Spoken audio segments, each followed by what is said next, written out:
Hello, so I decided to review the user experience for a website called SeriousEats.com, which has a variety of things, including recipes, techniques for how to chop different foods, guides for where to eat in different cities, and I like the layout. I think it's definitely was planned for the user with the user experience in mind. I don't think it's perfect. I think it's pretty minimalist, which I like. You have a search function at the top. The pictures are large and bright, which is nice. I don't think cooking techniques should be at the sort of at the top because I don't think that's probably the most popular thing, but maybe they've done research and it is, and I could be wrong. But um, so yeah, so you've got sort of a nice layout in terms of size of the photos and size of the type in terms of reading. That's good.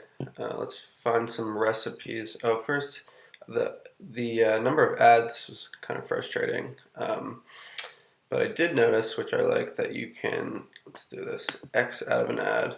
Well, you have these two options. I can do ad covers the page, and then I believe if I go back in a little while to that spot, there'll be a smaller ad, which is nice. Okay, so recipes. Down here, just pick a recipe.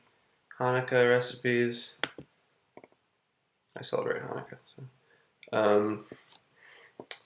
So what I liked about their recipes, sorry, this website, either my internet is this slow or I think it's this website. So that's not great for the user experience, but let's pick a Hanukkah recipe and um,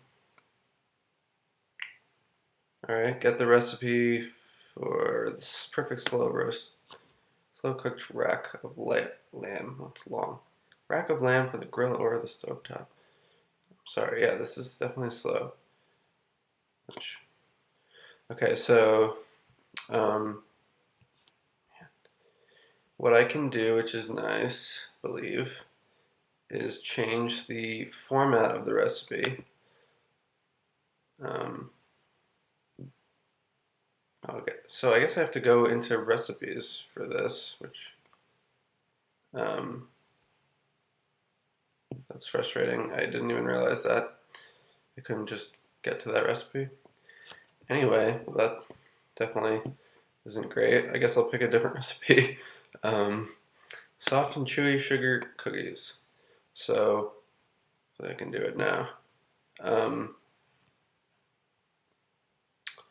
there's two modes. There's the regular mode and cooking mode. Um, so if I just go into, so the regular mode has sort of a description of the recipe, why it works, which is interesting. But if you just want to cook, you don't want to read that. You click on cooking mode, and it just gives you the equipment, some notes, ingredients on the side, directions. So it's a better format for cooking. And you can also change the size of the images, which is nice. I can exit out. Um, so another thing that I wanted to see was if I want to contact them. They have a newsletter, which is good, and you can comment on recipes, although you have to be a member, which I've looked in the FAQs, and the reason that is to reduce spam. So their FAQs are good. They're pretty comprehensive. Um, just any question you can think of, split into a couple categories: comments, contests, access. How do I contact? They have a couple email addresses depending on who you want to talk to or about what. Um, so I thought that was nice, and um, overall, it's a good website. Um, I think the user experience isn't too difficult because it's pretty simplistic. You just kind of scroll through. Um, there's a few things they could work on, such as maybe less ads, and this is just like an ad from before HTML or something. Like that's kind of annoying. It just takes you out of the element. I mean, everything's just poor about it, and just looks so different that I don't know. That's definitely frustrating. Um, but yeah, I mean, it's a excuse me, it's a good website. And let's see what we're doing on time. That's about it. Thanks.